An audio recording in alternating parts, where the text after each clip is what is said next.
Hi, it's Mark Lowe with Kentucky Tennessee Research, and I'm here to be scared again.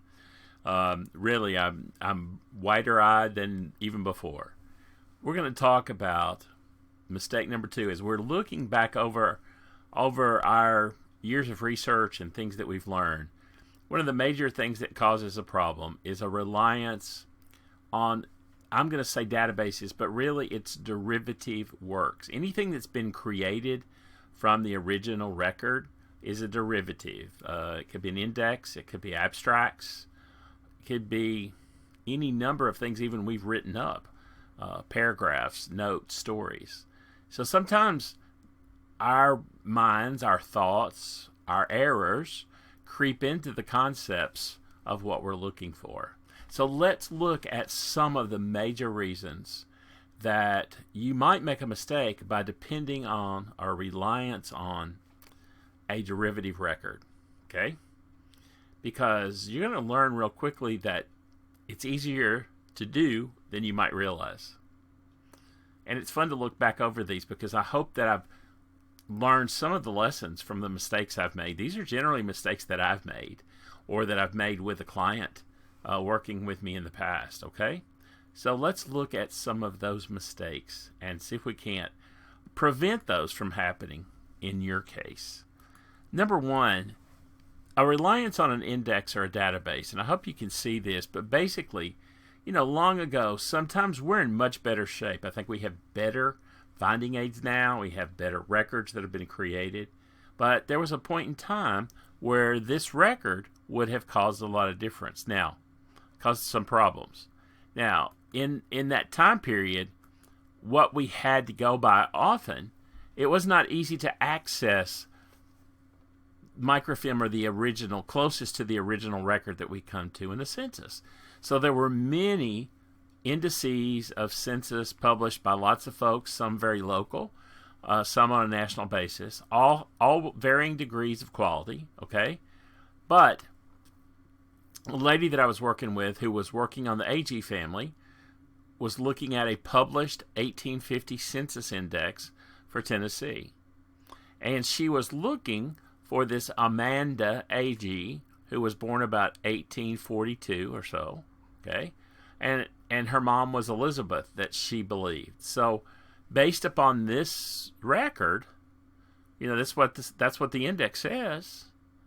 There's Amanda, 8, mother is Elizabeth, looks like, in the 1850 census. And that, by the way, is here in Robertson County. So she asked me to do a little bit of research on that family. And immediately, I had access to a better record, microfilm, and copies of the record. And so when I actually got into that, then the first thing I did was look at that family up close. Now, it's a little easier to see that is not AG, that's Ayres, Ayres. Now, the family name's correct. I mean, Elizabeth, Lenora, Amanda, Philander, that's there. But that's not the AGs. That's not who she was looking for. Now, imagine that had you based that on the index alone, and this is what we often do. We find the answer that we're looking for, a record that might be partially leading us toward the information, but not the full answer. Okay? And so in that case, we become reliant. We believe that that's the right piece of information, and we often stop. We don't go check the other record, and that's when the mistakes begin. Okay? So that's one step. Don't become so reliant that you don't go look at, because it's much easier today than it was 40 years ago. Okay? So often we didn't have access to the record like we do today, and so we might depend upon one of those derivative records. Now, one of the other cases that gets into place often in regard to looking at some of these records is the fact that we kind of get dependent upon an index because it's a county court minute book, okay?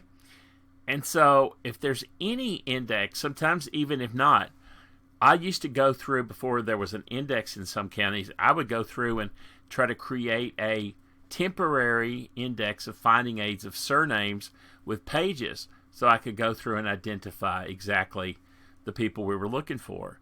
And so here's a case in my county where I was using a temporary index, okay?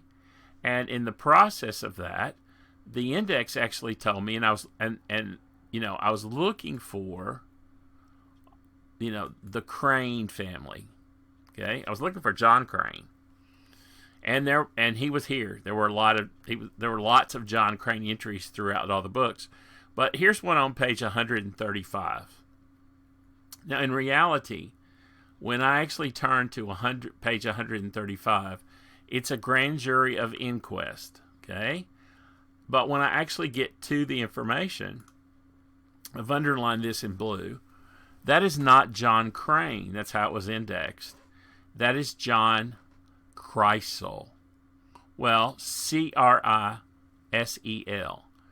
John Kreisel. Later, that's typically spelled as Krisle, and he's well known, lots of family in the area. But if I depended upon that, if I had actually read that record that he was on the grand jury of inquest, even if that had been more information or something that was more important to me in the description of John Crane versus John Kreisel, I might have been misled, might have made some assumptions incorrectly. So often we're quick to say, oh, they're here. We want to be able to cite what we see, but we want to encourage ourselves to go to the best record, particularly if it's important information. Okay? If we're going to encounter some important information, then definitely do it. Definitely. I wished I always had been that good about doing that. I am much better now than I used to be. But again, what was the availability? And this is in my own family. This is perfect.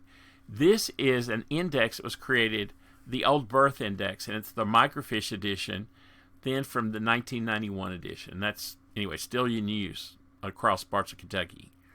But on the index, the name of the child, Christine, Tene Parker, and there's a date of birth. So according to that index, this would be my mom. She was born the 25th of May, 1924. Is that correct?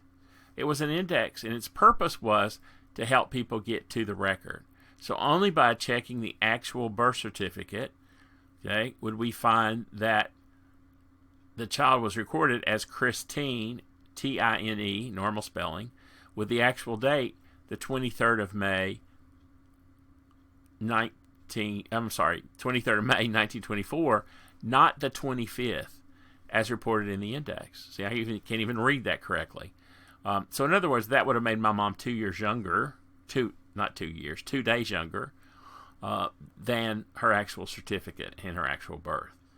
Again, sometimes that's the only record we access, and if that's the only thing we have, then there's a reason. But remember that there can be errors in anything that has been derived, an index, an abstract, any compilation that's not the original record but a comparison. All depends upon the person using it and perhaps how well they did.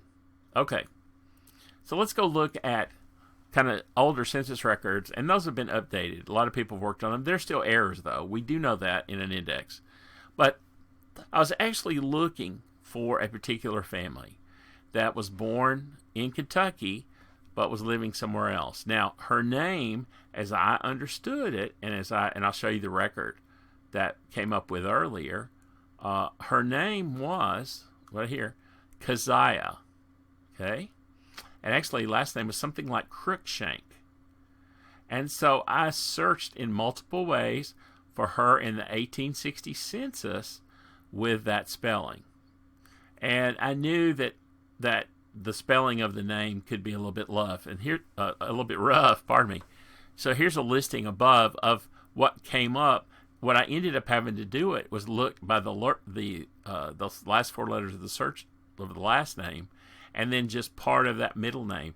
I mean, I couldn't, if I had used the K-E-S, I would not have found it. Okay?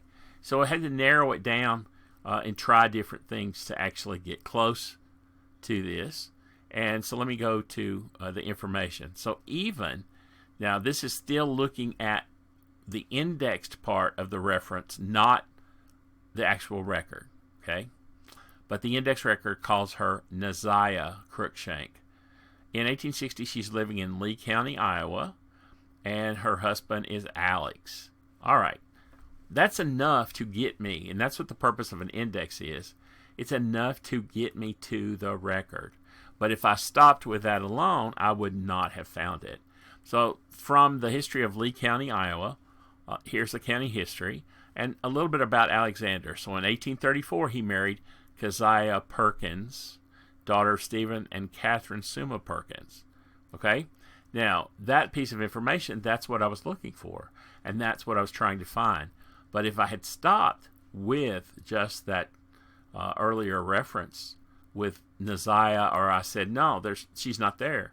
There's not a Keziah.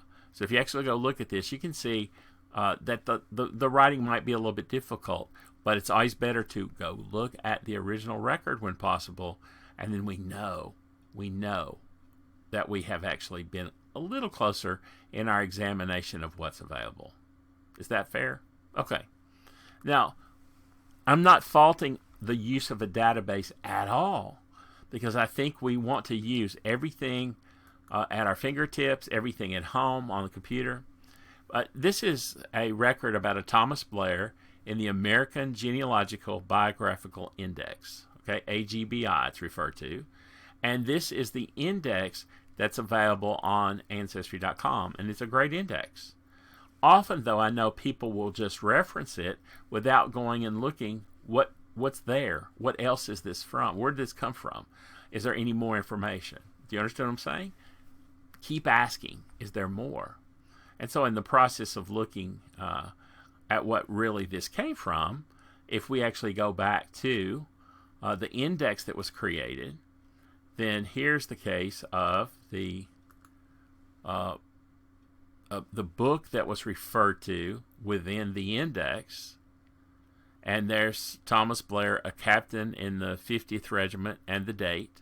Okay, and so this is actually from a book called The British Invasion of Maryland by William Marine.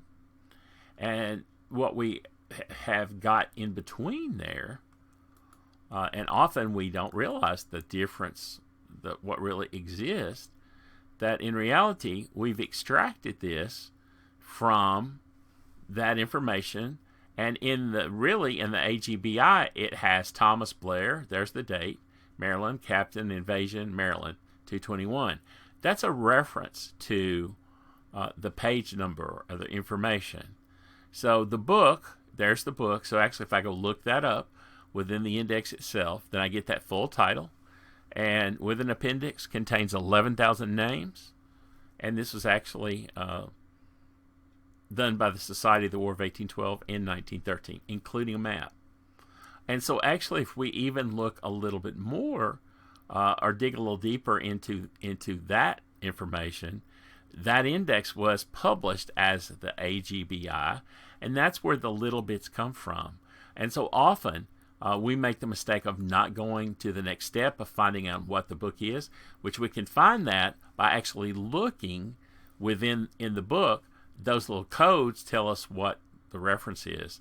And then we have the opportunity to, if we want to know more, for example, going to the book itself.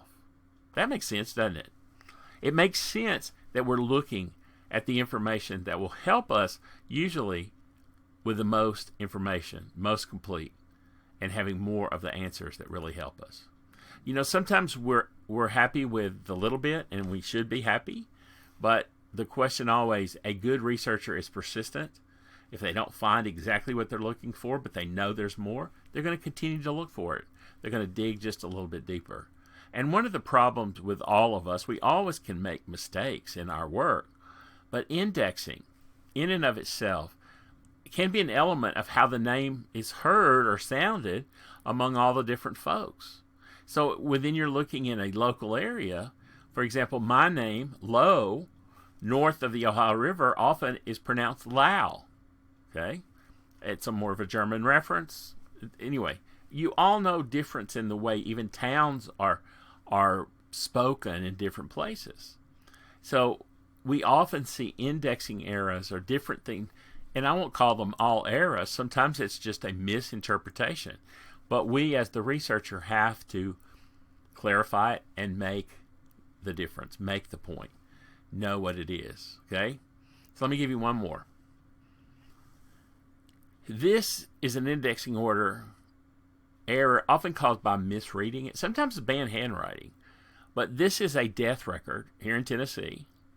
And the name is, you see, it's indexed as Sarah Rieflin Browning. Okay? It should be Sarah Ruffin Browning. Okay? So if you're looking, my own grandmother's death index and her marriage record are not indexed. Her name was Eunice. Nowhere close to that. So for a long time, I had problems finding it. I knew where it was, and I just basically ended up having to go through it till I found it. It's improved. Indexes are better, finding it. But don't let that be your excuse for not looking a little deeper.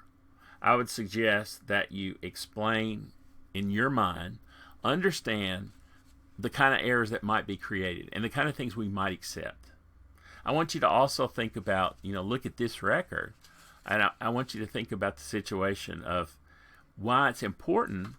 The record is actually right there. So if I'm going, once I see the index, I want to verify it, I can look at the record. When I look at that, I can see how it could have been misindexed. But I also can see that the name Browning, Brownig, maybe, Rieflin, I don't see the L, I see more like, and I can see Ruffin. And if you know it's Sarah Ruffin Browning, right? If you know that, you see it already. It's not difficult.